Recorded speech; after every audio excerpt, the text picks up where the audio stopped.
The news I'm about to share with you could be a game changer for gold and silver stackers across the country and maybe even around the world. We'll talk about it as we explore.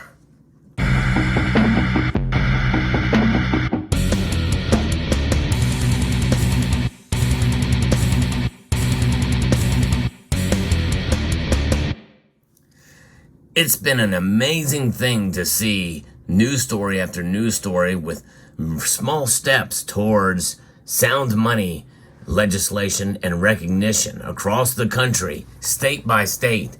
And I've been covering these topics on this channel very plentifully.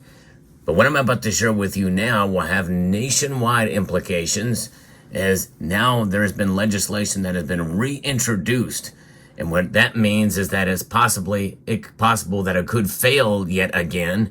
But I think there's more to this time because of what I've been covering in the past. We're going to get into it here. I'm going to be referencing an article from Sound Money Defense League that reports about what U.S. Representative Alex Mooney has done to reintroduce sound money legislation to remove all federal income taxation from gold and silver coins and bullion. This is remarkable. The Monetary Metals Tax Neutrality Act, which is H.R. 8279, backed by the Sound Money Defense League, Money Metals Exchange, and free market activists, would clarify that the sale or exchange of precious metals, bullion, and coins are not to be included in capital gains, losses, or any other type of federal income calculation. Gold and silver will be treated as a non-entity for tax purposes, putting it on par with the U.S. dollar. That's right. It's about time that gold and silver become a tier 1 asset too, especially with regards to taxation and the like. You don't tax dollars when you get these in change. You're not taxed for it. It's money. It is currency that is used to circulate. Why would you get taxed for it? However, one can make the argument that that is exactly what's happening whenever you put your money in a money market account or any kind of savings account where you earn interest. You are indeed paying tax on money. But gold and silver, that would not happen, and it should not happen because it is constitutional money. We'll get into that later.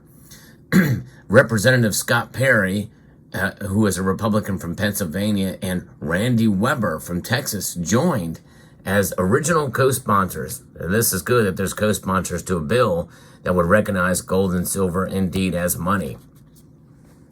My view, which is backed up by language in the U.S. Constitution, is that gold and silver coins are money and are legal tender, Representative Mooney said. If they're indeed U.S. money, it seems there should be no taxes on them at all. So why are we taxing these coins as collectibles? A very good question indeed. Acting unilaterally, Internal Revenue Service bureaucrats have placed gold and silver in the same collectibles category as artwork, beanie babies, baseball cards, and others, a classification that subjects the monetary metals to a discriminatory high long-term capital gains tax rate of 28%. So if you sell, like for instance, over $10,000 worth, well, it puts up a red flag. It must be reported. You got to fill out a 1099 form, I think is the form that you have to do in order to do that. This would eliminate that. Sound money activists have long pointed out that it is inappropriate to apply any federal income tax, regardless of the rate, against the only kind of money named in the U.S. Constitution. That's right, Article 1, Section 10. And the IRS has never defended how its position squares up with current law, constitutional law. Good point. Furthermore, the U.S. Mint continuously mints coins of gold, silver, platinum, and palladium and gives each of these coins a legal tender value denominated in U.S. dollars. This formal statute as U.S. money further underscores the peculiarity of the IRS's tax treatment. And by the way, if you buy a collectible coin from the United States Mint, I'm not talking about coins like this. This is a bullion coin. But if you were to buy a collectible coin, such as a proof eagle, well, you're going to be paying tax on it. Or you're not going to be paying tax. This is a proof gold eagle in this case. And if you bought this directly from the United States Mint, they would not charge you taxes for it at the point of purchase. But you could pay at the time that you sell it back for any capital gains, supposedly, that would be made on it, which I don't even know how you would calculate such a thing, but I digress. But that is the only way that they could get you, buying from the United States Mint. And if you live in a state where there are taxes, well, you're going to be paying taxes, state taxes on gold or silver products, unless your state has an exemption above a certain amount or has done away with taxes. And right now, 45 states have done away with taxes in some form or another on gold and silver, which is a good thing. Now, under current U.S. policy, a taxpayer who sells his precious metals may end up with a capital gain in terms of Federal Reserve notes and must pay a federal income tax on this gain. But the capital gain is not necessarily a real gain. It's often a nominal gain that simply results from the inflation created by the Federal Reserve and the attendant decline in the Federal Reserve notes' purchasing power. Under Representative Mooney's bill, precious metal gains and losses would not be included in any calculation of a taxpayer's federal income tax. And by the way, how would you even calculate it anyway? No one's really told me or been able to figure that out. So very interesting indeed. The IRS does not let taxpayers deduct the staggering capital losses they suffer when holding Federal Reserve notes over time. According to Stephen Gleason, president of Money Metals Exchange, the U.S. company named best overall precious metals dealer by Investopedia, so it's grossly unfair for the IRS to assess a capital gains tax when citizens hold gold and silver to protect them from the Fed's policy of currency debasement. And that's exactly what's going on.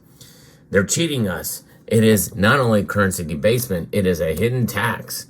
This thing is lost by official numbers, according to the Consumer Price Index, 3.5% year over year. But it's much higher than that when you include other things involved in it as well. The IRS doesn't let them do that. It doesn't let them take that into account in order to write off any losses in your purchasing power. So I think it's immoral that they're doing this, and most would agree with me on that, I think. Now, the Monetary Metals Tax Neutrality Act aligns with a broader national trend, with most states having already eliminated sales tax on the purchase of precious metals. State legislatures are increasingly introducing and approving measures to eliminate state income taxation on gold and silver. This bolsters the case for this bill to be taken seriously this time. So hopefully we'll get out of committee and go to the floor of the House of Representatives and head to the Senate. It's got a long ways to go. It's really not likely to pass.